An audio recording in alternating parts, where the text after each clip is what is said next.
कल्पना कीजिए, एक ऐसा राजा जिसके नाम से दुश्मन कांपते थे, जिसकी सेना के कदमों से धरती हिल जाती थी, जिसकी तलवार ने हजारों जिंदगियां खत्म कर दी। लेकिन उसी राजा ने एक दिन हथियार छोड़ दिए और दुनिया को शांति का रास्ता दिखाया। ये कहानी है एक निर्दयी विजेता की, जो बना इतिहास का सबसे महान शासक।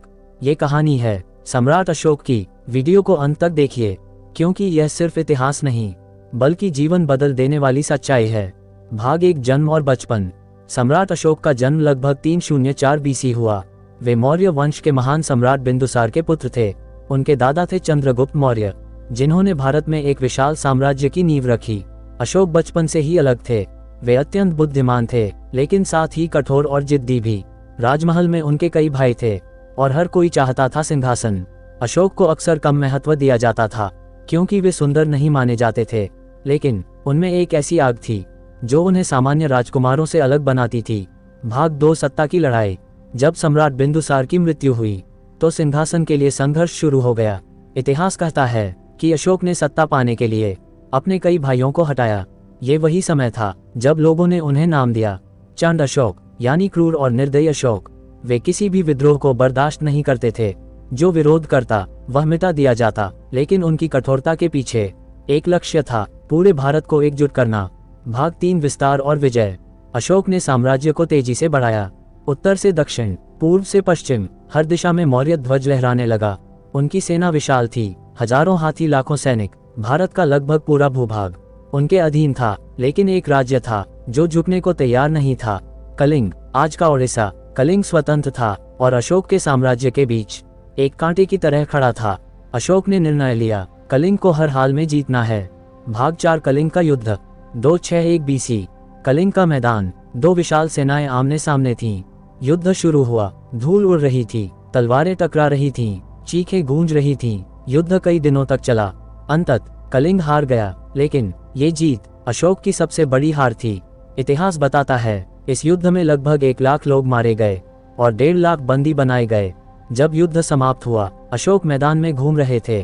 उन्होंने देखा घायल लोग, रोती हुई महिलाएं, अनाथ बच्चे। धरती खून से भीगी थी और पहली बार उनके दिल में सवाल उठा, क्या यही विजय है? भाग 5, आत्मा का जागरण।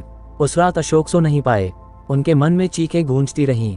उन्होंने सोचा, मैंने क्या पाया और क्या खो दिया? वह पल उनके जीवन का मोड़ था।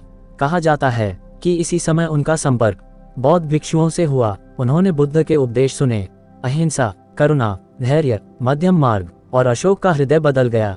चंड अशोक बन गया धर्म अशोक। भाग 6, बुद्ध के मार्ग पर। अशोक ने युद्ध छोड़ दिया।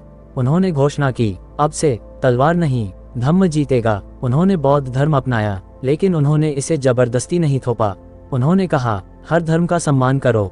उन्होंने जगह जगह स्तंभ बनवाए जिन पर लिखवाया, सत्य बोलो, माता पिता का सम्मान करो, प्राणियों पर दया करो, धर्मों में सहिष्णुता रखो। आज भी अशोक स्तंभ भारत का राष्ट्रीय प्रतीक है।